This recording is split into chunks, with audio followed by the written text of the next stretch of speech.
¿Dónde más iré, Dios? ¿Dónde más iré? Tienes palabras de vida eterna. ¿Dónde más iré, Dios? ¿Dónde más iré? Tienes palabras de vida eterna. ¿Dónde más iré, Dios? ¿Dónde más iré? Tienes palabras de vida eterna. ¿Dónde más iré, Dios? ¿Dónde más iré? Tienes palabras de vida eterna. ¿Está más cerca? Ahí está. Bueno, esta es la segunda parte, ¿sí? Del sermón que comenzamos, no el domingo anterior, sino el otro. Sí, les pido que tengan su Biblia abierta ahí. Ahora vamos a leer bastante. Capítulo 2 de Corintios, de Segunda de Corintios.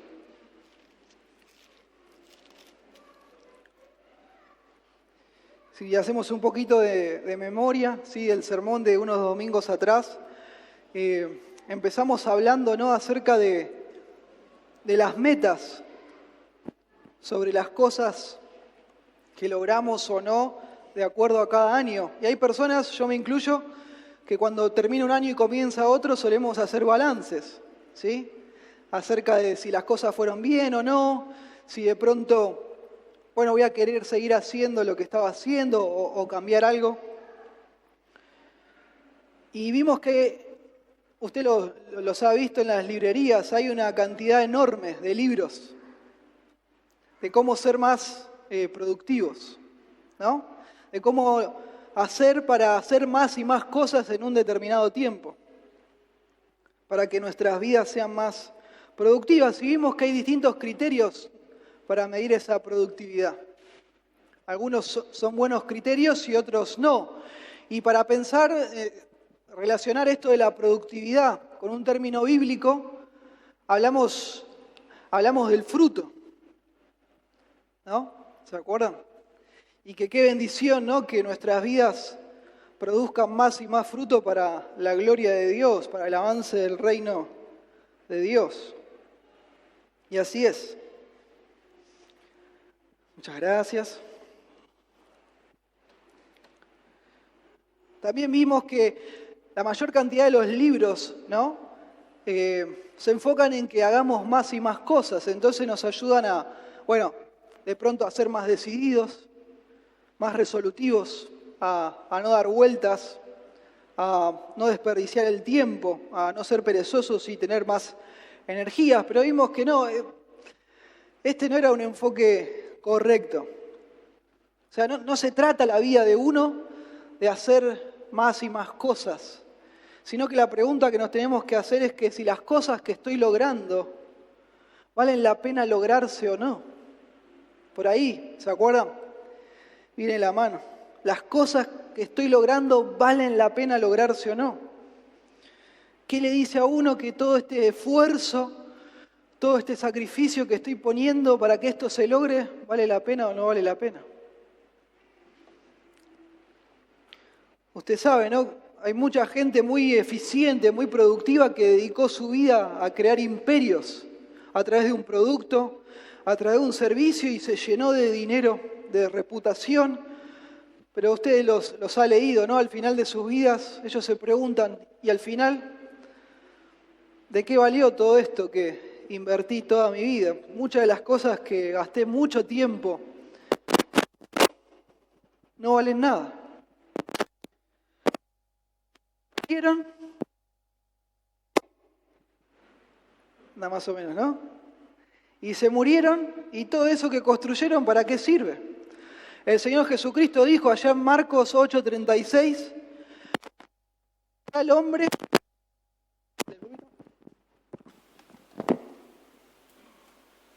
Ahí está. ¿Qué aprovechará el hombre?, dijo el Señor. ¿Se acuerdan? Sí, ganare todo el mundo, pero al final perdiere su alma. Cuando el Señor Jesucristo vino a este mundo, de alguna forma empezó a sacudir la manera en que las personas pensaban. a que ellos realmente evaluaran, ¿sí?, si estaban invirtiendo su vida en cosas que valieran la pena, a que pensaran, ¿sí?, que lo que las personas decían si era valioso o no, si realmente lo era. Y nosotros también, ¿sí?, trate de no distraerse, nosotros también, ¿sí?, como creyentes, como hijos de Dios, tenemos que pensar en todo esto. Tenemos que reflexionar a la luz de la palabra de Dios, de que si nuestras vidas están siendo fructíferas o no. ¿No? Que podamos dar frutos espirituales, frutos que permanezcan, que nos trasciendan a nosotros para cuando ya no estemos en este mundo. Y esto claramente se nos revela en la Biblia, en la palabra de Dios. Acompáñenme por favor allá al Salmo 90, versículo 12. Moisés estaba pensando en esto ya en aquel tiempo. Salmo 90, versículo 12. Y él hablaba con Dios y oraba y le decía a Dios: enséñanos de tal modo a contar nuestros días, que traigamos sabiduría al corazón. Y el versículo 17, precioso, note usted: sea la luz de Jehová nuestro Dios sobre nosotros, y la obra de nuestras manos confirma sobre nosotros. Sí, la obra de nuestras manos confirma. De pronto, Dios, le ruego que usted bendiga todo esto que estamos haciendo, que valga la pena para algo, que trascienda, que no pase sin pena y sin gloria por este mundo nuestras vidas, que no sea al divino botón, como decimos nosotros. Tenemos que pensar en esto, Nosotros que somos creyentes y que queremos seguir al Señor a toda costa y agradarlo, tenemos que pensar en esto. ¿Por qué? Porque usted y yo sabemos, ¿no?, que la salvación de nuestras almas es gratuita, ¿o no? ¿Amén? Es por la gracia de Dios. No es porque si yo soy productivo o no productivo, fructífero o no soy fructífero. Es gracias a Dios que es así, que es por la iniciativa de Dios. Es por medio de la gracia, por medio de la fe. No es sumando puntitos.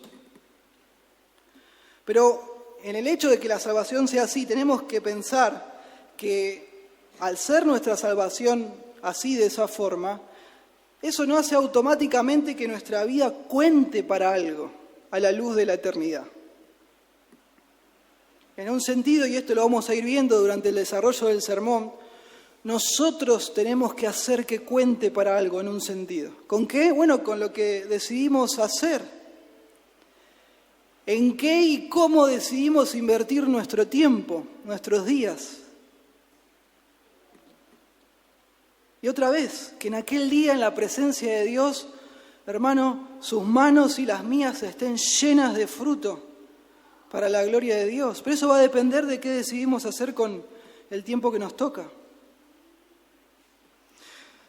Si realmente nuestras vidas valieron la pena o no. Y si nos ponemos a pensar, ya vimos esto el sermón anterior, la persona que más valió la pena su vida, ¿quién fue? El Señor Jesucristo. Claro que sí, fue la vida que más valió la pena. Él, en 3 años de ministerio público, al final de su ministerio, dijo en Juan 17:4, precioso, hablando con el Padre, él dice: yo te he glorificado en la tierra, he acabado la obra que me diste que hiciese. Hice todo lo que tenía que hacer, lo hice. ¡Qué satisfacción! ¿Quién puede decir algo así? También hablamos de Juan el Bautista, ¿no?, que Dios, en su providencia, en su soberanía, planificó que el ministerio de él fuera muy cortito, de unos meses. ¿Se acuerdan? Y en esa ventanita de tiempo que Dios le dio, hizo que valiera la pena. Precioso, tanto fue así que el Señor Jesucristo dijo que no había otro siervo de Dios mayor que Juan el Bautista. Precioso. Y si seguimos pensando, ¿no?, en un ministerio que también fue fiel, pero que Dios permitió que durara un montón de tiempo, hablamos, el, el ministerio del apóstol Pablo.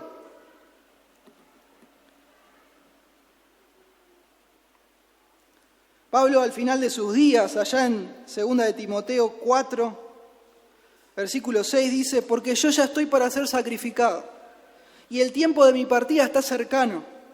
He peleado la buena batalla, he acabado la carrera, he guardado la fe. Por lo demás, me está guardada la corona de justicia, la cual me dará el Señor, juez justo, en aquel día, y no solo a mí, sino a todos los que aman su venida. Lo mismo, hice lo que tenía que hacer, mi vida valió la pena. Y claro que sí, fue tremenda la vida del apóstol Pablo, claro que valió la pena. Lo que Dios hizo a través del apóstol Pablo, vemos en las páginas de la Biblia, no tiene nombre. Entonces, para la Biblia, para la palabra de Dios, está súper claro, está clarísimo. Y esto presta atención, por favor.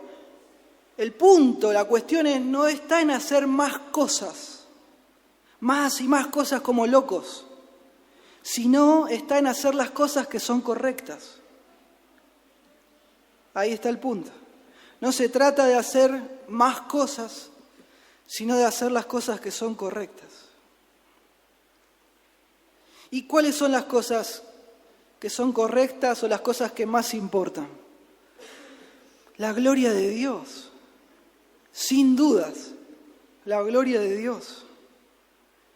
Lo que más importa es la gloria de Dios. Y este, es el título del sermón y el tema, ¿no? Que una vida que vale la pena vivirse, se vive para la gloria de Dios, sirviendo a los demás para la gloria de Dios. Una vida bien vivida, hermanos, es una vida que se vuelca en servicio a los demás, con el objetivo de dar gloria al Señor. Y es así. Vimos también acá en 2 de Corintios, ¿no? Que es una carta muy íntima, es muy personal. Ustedes luego lean en su casa, vamos a leer algunas partes, pero después usted lea en su casa. Es una carta donde Pablo abre su corazón y cuenta por qué hace las cosas, con qué motivaciones, cómo las hace, por qué las hace. Ustedes recuerdan que Pablo el primero que llevó el Evangelio allá a Corintios fue Pablo, y fue el que fundó la iglesia de los Corintios. Y cuando él sale, detrás de él vienen unos falsos maestros, motivados por el dinero, por la avaricia, por la reputación, y ven que todos esos hermanos tenían mucho respeto a Pablo.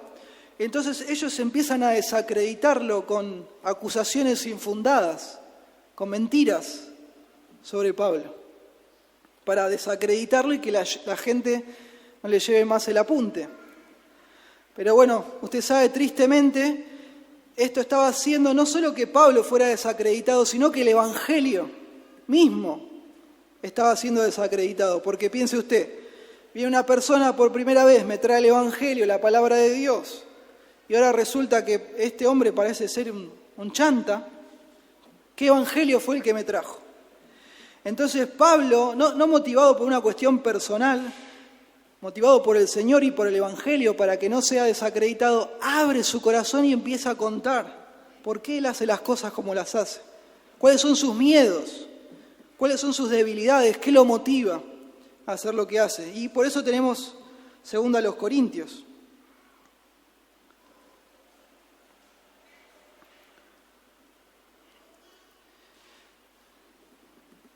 Hay un cambio muy fuerte, ¿sí? Fíjense ustedes en el versículo 13 de 2 Corintios capítulo 2.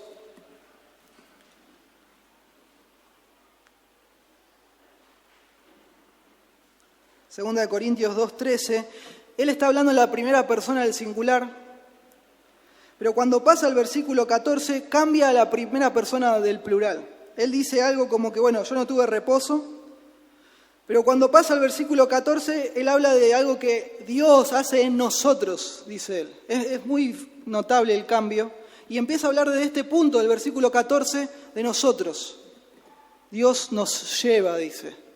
Y así habla en la primera persona del plural todo lo que resta del capítulo 2, capítulo 3, 4, 5, 6, hasta el versículo 13 del capítulo 6. Y después vuelve a cambiar.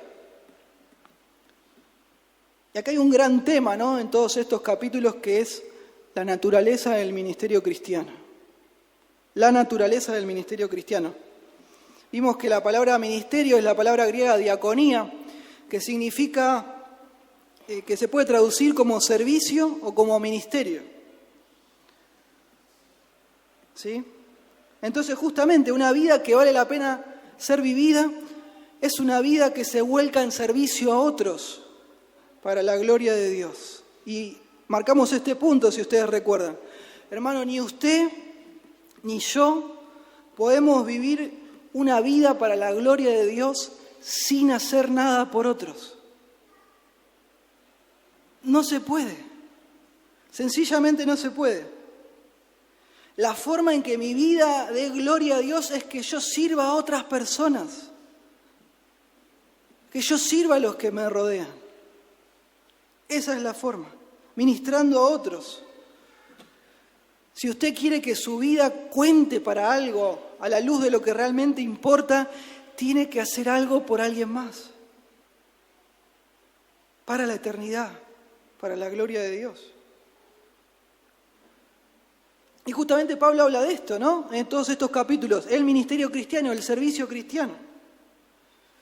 Por eso el tema, ¿no? Una vida que vale la pena vivirse, se vive sirviendo a otros para la gloria de Dios. Y dijimos que había 8 principios en todos estos capítulos, más o menos, de los cuales ya vimos 4. Hoy vamos a ver los 4 que restan. Vimos aquel domingo, ¿no? Que una vida que vale la pena vivirse es una vida que está conectada con Dios. Una vida que se vive en conexión con Dios. En segundo lugar, vimos que esta vida que está conectada con Dios se vuelca en servicio a otros. ¿Se acuerdan? En tercer lugar, vimos que esta vida en conexión con Dios, que sirve a otros, es por el ministerio del Espíritu Santo.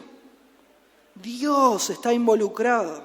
El Espíritu de Dios obrando a través nuestro.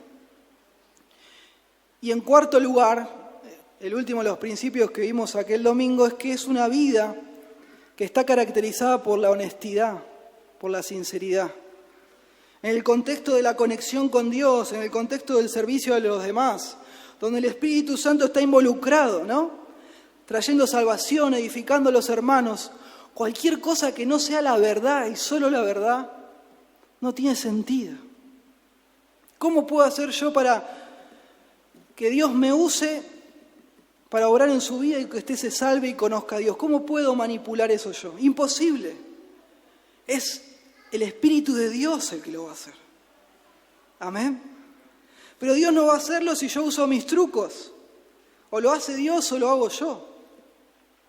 Y que lo haga Dios, ¿no? Queremos que Él sea actuando a través de nuestras vidas en los que nos rodean. Entonces ahora vamos a ver el quinto de estos principios. ¿Sí? Vamos a ver el quinto. Precioso, este creo que es uno de los que más me gusta. Dice así: una vida que vale la pena vivirse, que se vive sirviendo a otros para la gloria de Dios. Note, no puede ser arruinada por nada ni por nadie. Nadie se lo puede arruinar, ni a usted ni a mí. Nada ni nadie. Nadie puede arruinarnos este plan. ¿Ves? Por ejemplo, ¿no? Empieza este año y yo me propongo hacer algo. Con la mejor intención. Planifico, organizo, con la mejor buena voluntad. Y bueno, la cuestión es que llega a fin de año y se me frustró. Porque no sé, por más que yo le puse toda la buena voluntad, se interpuso fulano o sultano y me lo arruinó. Y me hizo tal cosa y no lo pude lograr y se acabó. Bueno, en esta vida que vale la pena vivirse, nada ni nadie nos puede arruinar. No puede ser. Si alguien se interpuso y te lo arruinó, es porque justamente no era lo más valioso que había. Era porque no valía la pena lograrse. Ese es el punto. No tenía importancia a la luz de la eternidad, ¿no? Que es lo que importa, sin dudas. No es tipo, bueno, me echaron del trabajo, o mi esposa me dejó, O un amigo me traicionó y eso que yo pensaba hacer ahora se me arruinó todo, no lo puedo hacer. No, nada que ver, nada que ver. Justamente Pablo, vamos a ver el capítulo 4 hoy, a partir del versículo 7, muy lindo, empieza a hablar de la debilidad del creyente y cómo a pesar de esa debilidad, el creyente sirve a Dios igual. Fíjense ustedes, versículo 7 del capítulo 4. Pero tenemos este tesoro en vasos de barro para que la excelencia del poder sea de Dios y no de nosotros. Que estamos atribulados en todo, mas no angustiados, en apuros, mas no desesperados, perseguidos, mas no desamparados, derribados, pero no destruidos. Note el 10. Llevando en el cuerpo siempre por todas partes la muerte de Jesús, para que también la vida de Jesús se manifieste en nuestros cuerpos. Porque nosotros que vivimos siempre estamos entregados a muerte por causa de Jesús, para que también la vida de Jesús se manifieste en nuestra carne mortal. De manera que la muerte actúa en nosotros y en ustedes la vida. Pablo acá está contando que pasa por mucha angustia, muchos sufrimientos, pero porque él escogió vivir una vida que vale la pena vivir, se da cuenta, ¿no?, que todas estas cosas tristes que le está pasando a él y a su equipo misionero son parte de las cosas que Dios quiere hacer a través de él. Entonces no reniega de eso. Pablo se pregunta, ¿no?, en medio de esta prueba, en medio de este sufrimiento, ¿cómo puedo hacer yo para aprovecharlo y servir a otros, edificar a otros para la gloria de Dios? Este es el punto. Nada ni nadie nos puede arruinar. Pablo no se victimiza, ¿no? No dice, al final esta gente, estos falsos maestros me están acusando injustamente. ¿Qué voy a hacer ahora? Me arruinaron toda la reputación.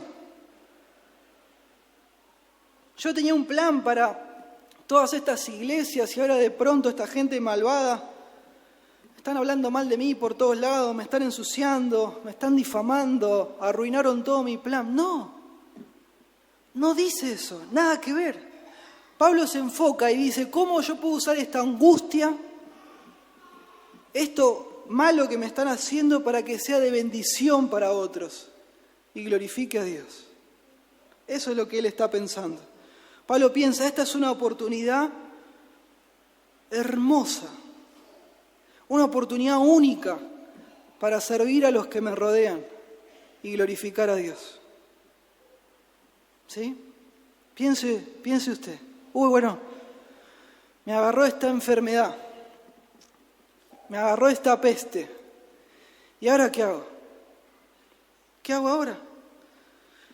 Me robaron todo lo que tenía, me quedé sin un peso, no puedo servir a Dios. Con esta plata yo pensaba, comprar esto, aquello, invertirlo para la obra de Dios y ahora no tengo nada. Bueno, la misma pregunta, hermanos. La misma pregunta, ¿qué puedo hacer?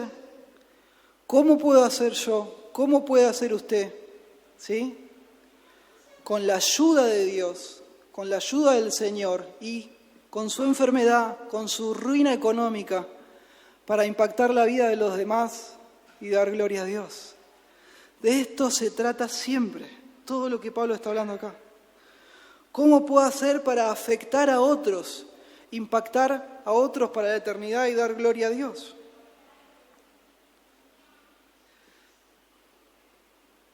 Si usted y yo escogemos vivir la vida que vale la pena vivirse, nada, hermanos, ni nadie puede afectarnos de tal forma que no podamos bendecir a otros y glorificar a Dios. Todo de alguna forma, ¿sí? Todo lo que nos hacen, todo lo que nos sucede, de alguna forma es utilizado por Dios como un medio, quizás, como una plataforma, quizás aún mejor de lo que yo la había imaginado en su momento, y que sirva a nuestro propósito superior. ¿Qué cuál es? Servir a otros para glorificar a Dios. Todo quizás hasta es mejor de lo que yo había pensado, y Dios lo utiliza para que mi vida afecte más y mejor a los demás, para que el nombre del Señor sea glorificado. Esto es hermoso de pensar, porque otra vez, nada ni nadie te lo puede arruinar. Y recordemos, ¿no?, lo que vimos el otro domingo, ¿sí? Es centrado en Dios, sirviendo a los demás. El centro, ¿quién era? Dios, sirviendo a los demás. Si el plan que yo armé es centrado en mí mismo, bueno, ¿no? Obvio, sí que me lo pueden arruinar otras personas, claramente. Pero si es centrado en Dios, no. No, todo lo que sucede aún mejora las condiciones quizás de las que yo había pensado. La Biblia está llena de ejemplos. El cristianismo mismo está lleno de ejemplos de hermanos que sufrieron, pero se pusieron en las manos de Dios y Dios transformó las cosas para que afecte espiritualmente hablando a los demás de una forma impresionante. El mayor y más hermoso ejemplo de eso, ¿quién es? El Señor Jesucristo, ¿no? La cruz parecía la mayor catástrofe y desgracia que alguien podría imaginar, Dios muriendo. Pero fue transformado por Dios y planificado para ser la bendición más hermosa y más gloriosa que jamás alguien podría haber pensado. Y así es que sucede. Y puede pasar en nuestras vidas también. Claro que sí. Y así nosotros deberíamos evaluar cada año que pasa, cada circunstancia triste que nos toca atravesar. Así tenemos que pensar. Así tenemos que evaluarla. Fíjense el versículo 15, muy lindo, del capítulo 4. Noten, dice, porque todas estas cosas padecemos por amor a ustedes. ¿Ven? Para que abundando la gracia de Dios por medio de muchos, la acción de gracia sobreabunde para la gloria de Dios. Precioso. Pablo les dice, bueno, ¿ven todos estos problemas que estoy pasando? Bueno, los estoy pasando para bendecirlos a ustedes, para edificarlos a ustedes, para la gloria de Dios, ¿no? Como propósito final. Y esto es precioso. Y aquí hay algo, una joya, un concepto hermoso. Imaginen por un momento que a mí me pasara algo, ¿no? Ustedes me ven a mí de pronto perder todo lo que tengo. O pasar una desgracia terrible. Y en medio de todo eso que estoy pasando y de esas desgracias, ustedes ven que soy fiel a Dios. Me mantengo fiel al Señor. Y ustedes en el silencio de su casa, sin que yo me entere, hacen una oración al Señor y le dicen, Señor, gracias. Gracias por la vida de mi hermano, que a pesar de todo lo que está pasando, te ama, Señor. Te ama y te sigue siendo fiel, te sigue sirviendo. Piensen en eso, si algún creyente, algún hermano le ve a usted sufrir y otro hermano hace una oración a Dios de acción de gracias por su vida, hermano, eso es una bendición enorme. Es algo que tiene un valor enorme ante los ojos del Señor. No se imagina usted lo impresionante que es. Incalculable. Tiene dimensiones eternas. Glorifica a Dios de una forma impresionante. Y así es como sucede. Y eso justamente le da sentido a muchas de las cosas que nos pasan. Que muchas veces no nos gustan. Muchas veces no nos gustan. Pero esto es lo que le da sentido. Y claramente, ¿no? Yo le he dado gracias a Dios por la vida de ustedes. Porque bueno, nos conocemos hace varios años. Hermanos que se mantienen fieles al Señor a pesar de las cosas terribles que les pasan. Y se mantienen fieles y les siguen y no dejan a Cristo. Y esa respuesta hermosa que ellos tienen, ¿no? De fe, de obediencia a Dios. Bueno, lo hago porque es la voluntad de Dios, obedezco, es lo correcto de hacer. Y uno se entera por ahí, ¿no?, de lo que está sufriendo y lo que está pasando, no porque estén tocando la trompeta, ¿no?, sino que se entera y en el silencio de su casa dice: Señor, gracias por el hermano. Qué bendición, cómo esto me anima a ser fiel a mí. Esto es un fruto espiritual. Tiene un valor enorme. Bueno, uno podrá decir, bueno, pero ¿cómo se mide eso? ¿Cómo se mide? No sabemos. Pero Dios lo mide. Dios mide eso.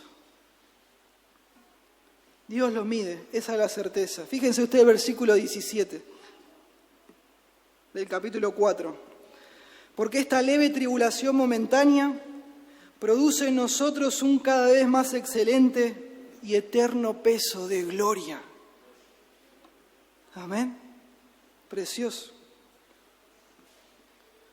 En sexto lugar, ¿sí?, una vida que vale la pena vivirse, que se vive sirviendo a otros para la gloria de Dios, pone su esperanza en la siguiente vida. No en esta. Pone su esperanza en la siguiente vida. Fíjese usted, versículo 16. Retomamos de ahí y leemos para adelante. Versículo 16, capítulo 4, y después vamos a leer una parte del 5. Dice: por tanto no desmayamos.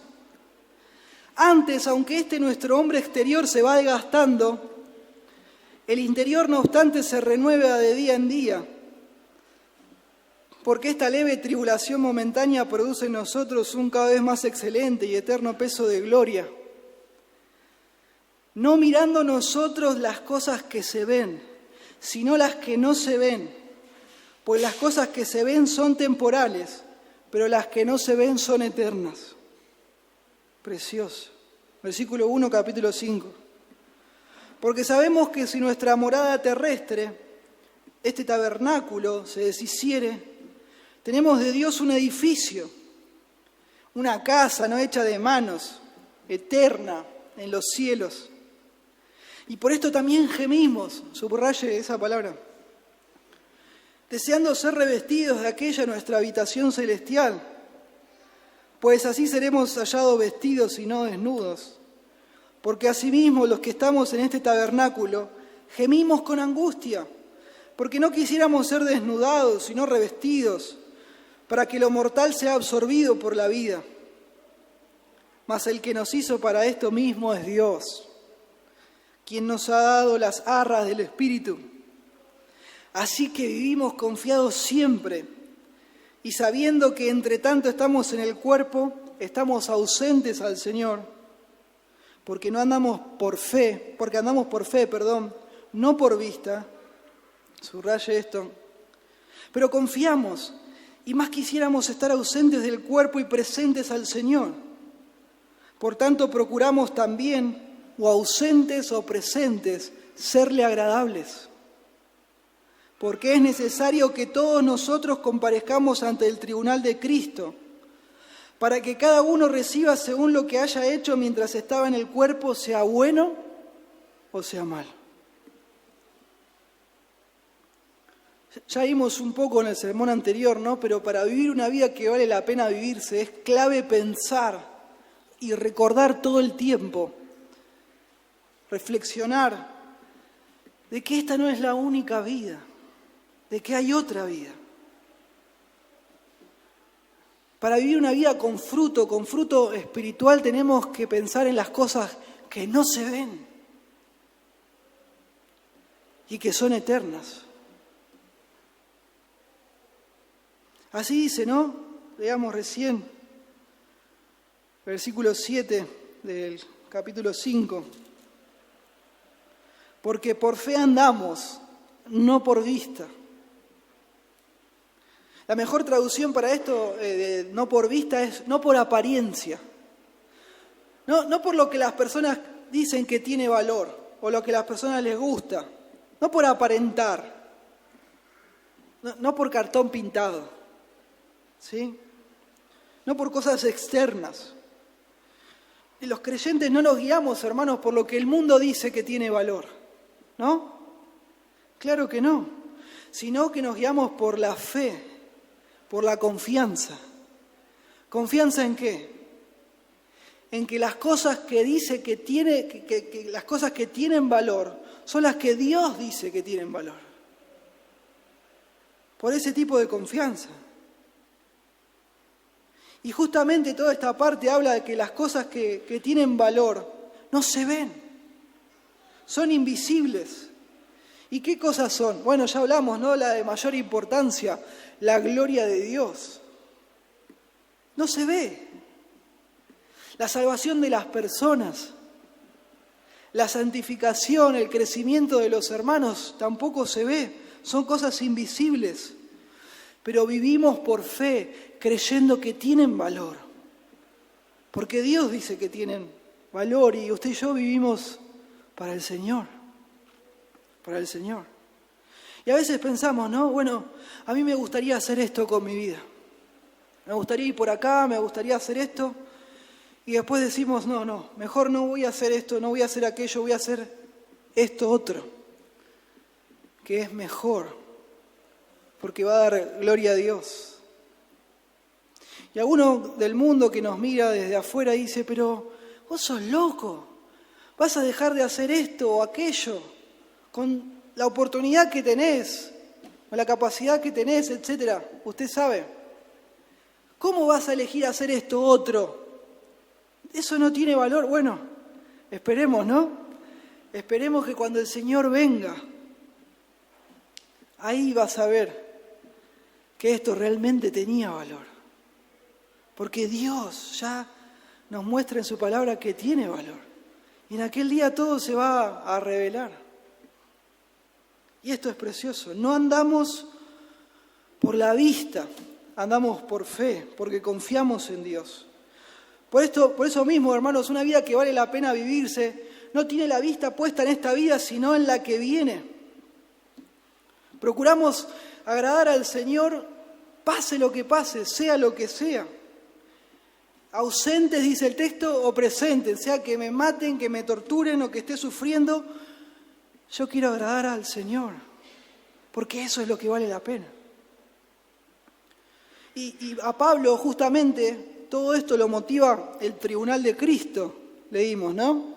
El tribunal de Cristo va a ser un momento donde los creyentes vamos a recibir recompensas por lo que hayamos hecho en el cuerpo de Cristo, sea bueno o sea malo. Del inicio que uno conoce al Señor, ahí es evaluado por Dios.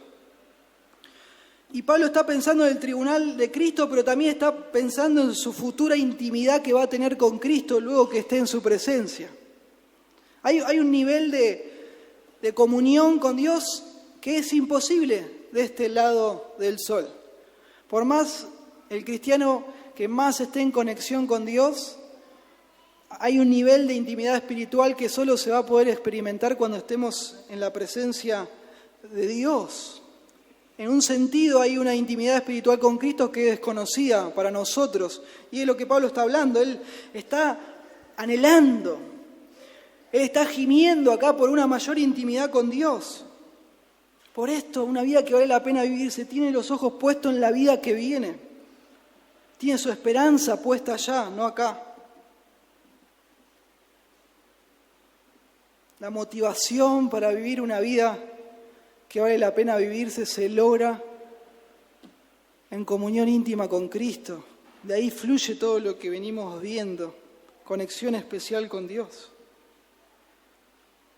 Todo, piensen esto, todo lo que yo hago en esta vida va a afectar cómo va a ser la vida que viene. Todo, absolutamente todo. Todo lo que yo hago va a ser evaluado por Dios. ¿Y eso qué nos da?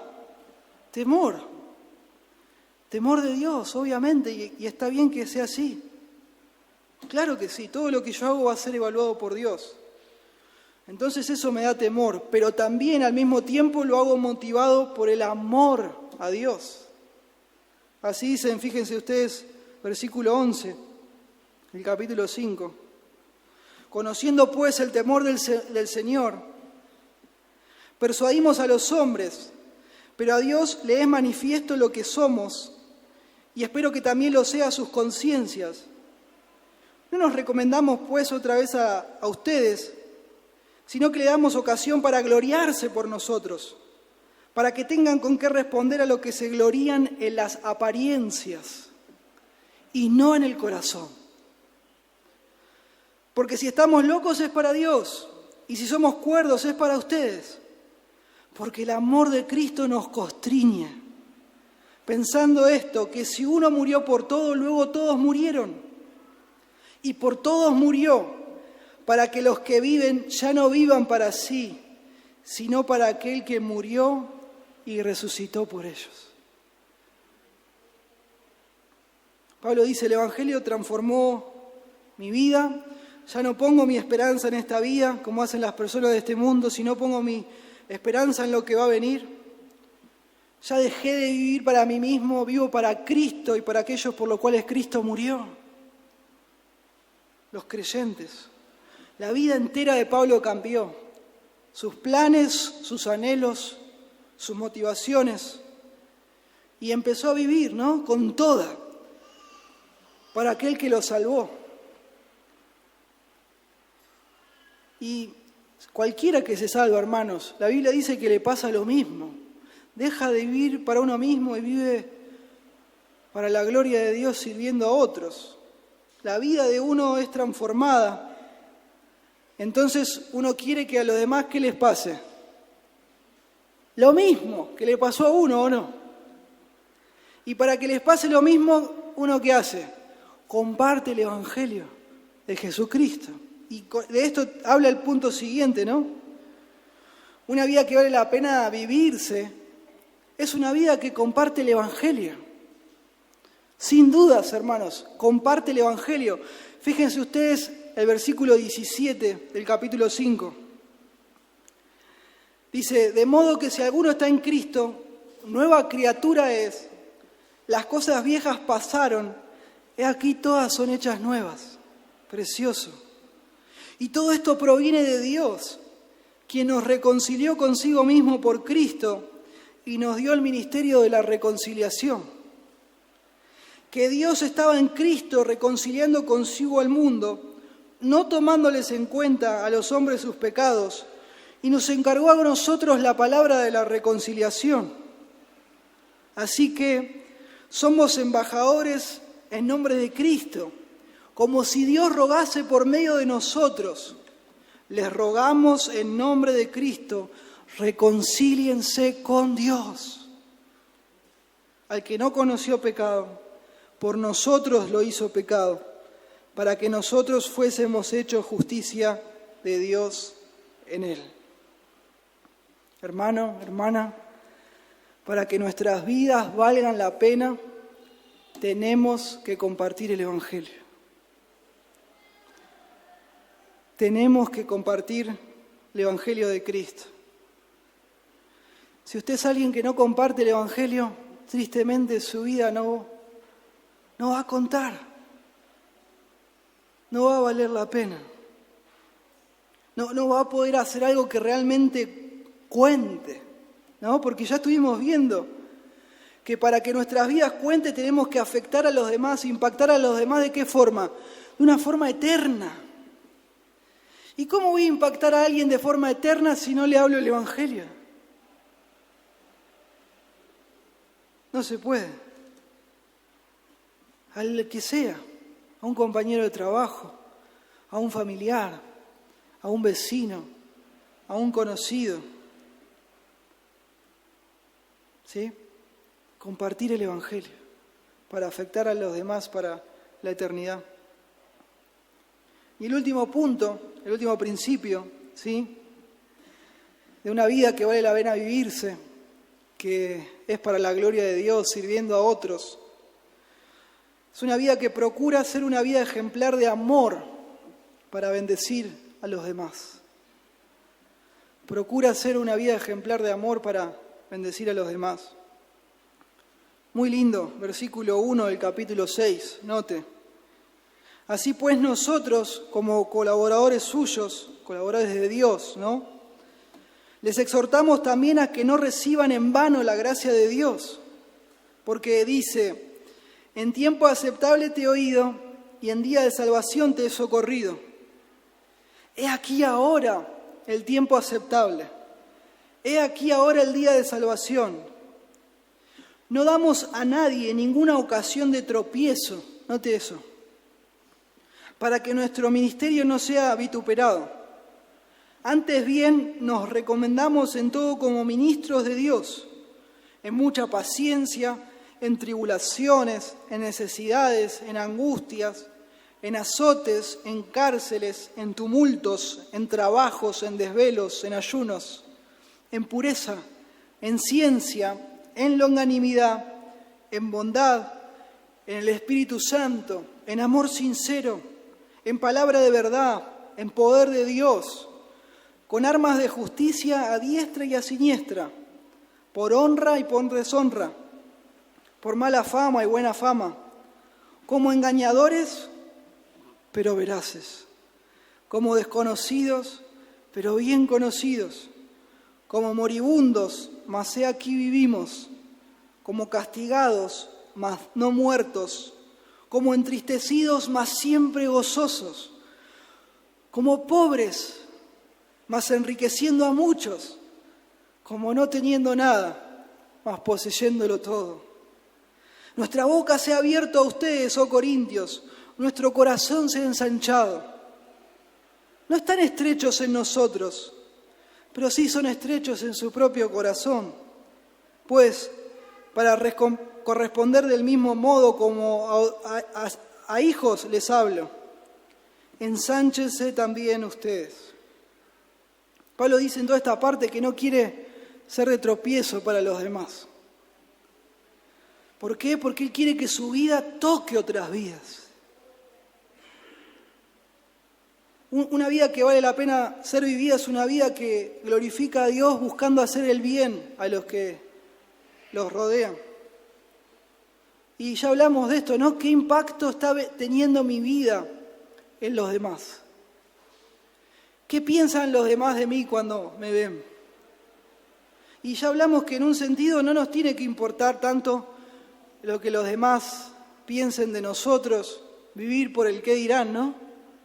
Pero hay en un sentido que sí nos tiene que importar lo que los demás piensan de nosotros. Si usted es una persona que no le interesa en ningún sentido lo que los demás piensan de usted, es porque usted está viviendo para usted mismo. Y esa vida no vale la pena. Ya vimos. Se orienta hacia los demás una vida que vale la pena. Un principio que siempre debe guiar las cosas que hacemos, que decidimos hacer o dejar de hacer, siempre tiene que ser poner a los demás primero.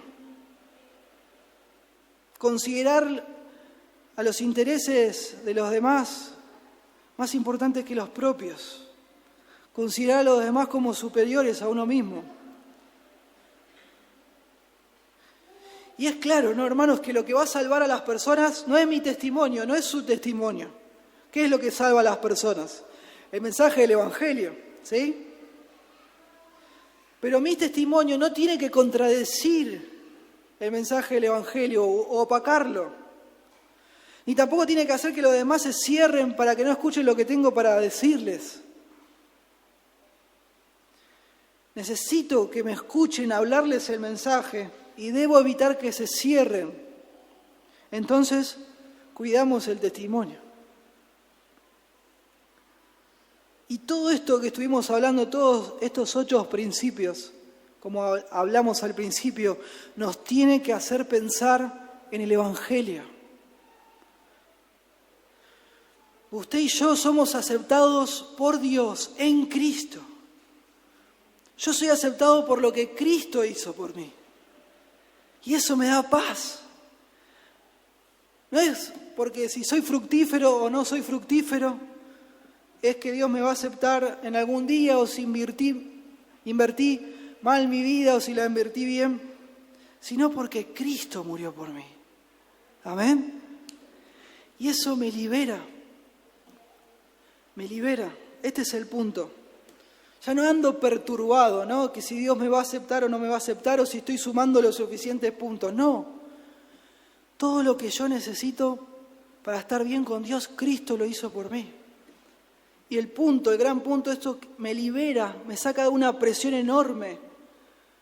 Para allá, basta de pensar en mí mismo y poder pensar y servir a los que me rodean. Buscar afectarlos e impactarlos para la gloria de Dios, de una forma eterna, de una forma eterna. Vivir para la gloria de Dios, sirviendo a los demás. Así dijo el Señor Jesús en Marcos 12, versículo 29. Jesús le contestó, el primer mandamiento de todos es: oye Israel, el Señor nuestro Dios es el único Señor. Ama al Señor tu Dios con todo tu corazón, con toda tu alma, con toda tu mente y con todas tus fuerzas. Pero hay un segundo mandamiento: ama a tu prójimo como a ti mismo. Ningún mandamiento, dijo el Señor, es más importante que estos. Usted y yo cumplimos el primer mandamiento de forma más concreta. ¿Cuándo? Cuando amo a los demás como a mí mismo. Con la motivación, obviamente, ¿no?, de que sea para la gloria de Dios. No hay nada más importante, hermano, que esto, para vivir una vida valiosa, una vida que realmente valga la pena. Y justamente todo esto se logra en conexión con la iglesia local, ¿no? No ahí como llaneros solitarios, buscando impactar a alguien, ¿no? Que diga, no sé, de pronto Dios me use, no sé. No, nada que ver. Dios diseñó, ¿no?, que nuestras vidas valgan la pena, y una vez que nos salva, esas vidas se vivan en conexión con la iglesia local. Codo a codo, hombro a hombro, con otros hermanos y hermanas que hacen lo mismo, que buscan vivir una vida que vale la pena. Juntos sirviendo al Señor, juntos impactando a otras personas para la eternidad, juntos siendo usados por el Espíritu Santo, juntos buscando ser honestos y sinceros en todo lo que decimos y hacemos, juntos sufriendo, juntos poniendo los ojos en la esperanza eterna, juntos compartiendo el Evangelio, juntos para llevar olor de vida para vida, olor de muerte para muerte, como vimos, sufriendo penalidades juntos. Así Dios diseñó que sea. Y que yo viva mi vida de una forma que vale la pena y que usted haga lo mismo, nos impacta mutuamente, nos afecta. ¿Por qué? Porque no somos islas. Y esto es precioso. Dios nos puso en una familia. Y eso es precioso. Entonces, para terminar, ¿no? Este año que comienza, ¿a cuántos serví? ¿A cuántos he servido a lo largo de mi vida? ¿A cuántos estoy sirviendo? ¿A cuántos estoy afectando para la eternidad? ¿Qué voy a hacer con esto a partir de ahora? Hay una frase que me gusta mucho, está en los manuales de discipulado, dice así: el que no vive para servir, no sirve para vivir. Precioso. Y después dice: y el que no sirve, no sirve. El que no vive para servir, no sirve para vivir, y el que no sirve, no sirve. Y bueno, obviamente, ¿no? Mi amigo, si usted está sin Cristo, si usted no tiene a Cristo, no hay chances, no hay posibilidad de que usted viva una vida que vale la pena vivirse. Es imposible. Y tristemente además usted se va a perder en el infierno para siempre. Es lo justo, es lo que dice Dios. Ese es el precio de su pecado no arrepentido y de su rebelión contra Dios. Pero no tiene que terminar ahí. Jesucristo vino a este mundo y dio su vida por nosotros los pecadores. Entonces, si usted se arrepiente de su pecado y le da la espalda y se somete al señorío de Cristo, en seguirlo cueste lo que cueste, si usted le da la espalda a su pecado y pone su confianza en el sacrificio del Hijo de Dios, Dios promete darle perdón y vida eterna y conectarse con usted para siempre y que usted viva para su gloria, se salve de la condenación y al fin viva una vida que vale la pena vivirse. Sin Cristo es imposible. Entonces le animo a que le dé la espalda a su pecado, que confíe en Jesucristo, que se someta al señorío de Cristo y le siga para siempre, sin importar los costos ni las consecuencias. Y Él promete darle perdón y vida eterna. Esto 100% de seguridad. Amén. Oremos. Amado Dios, le damos gracias por su palabra, aquí en el libro de los Corintios. Ruego realmente que pueda afectar al pueblo de Dios para que este año que comienza todos podamos resolver, invertir nuestra vida en lo más noble, en lo mejor, que es vivir para su gloria, sirviendo a los que nos rodean. Ayúdenos, Señor, a pensar bien, a darle valor a lo que usted le da valor. Ruego por las almas que aún no le conocen, que hoy sea el día en el cual puedan conocer al Señor y Salvador Jesucristo. Gracias por todo, Señor. Amén.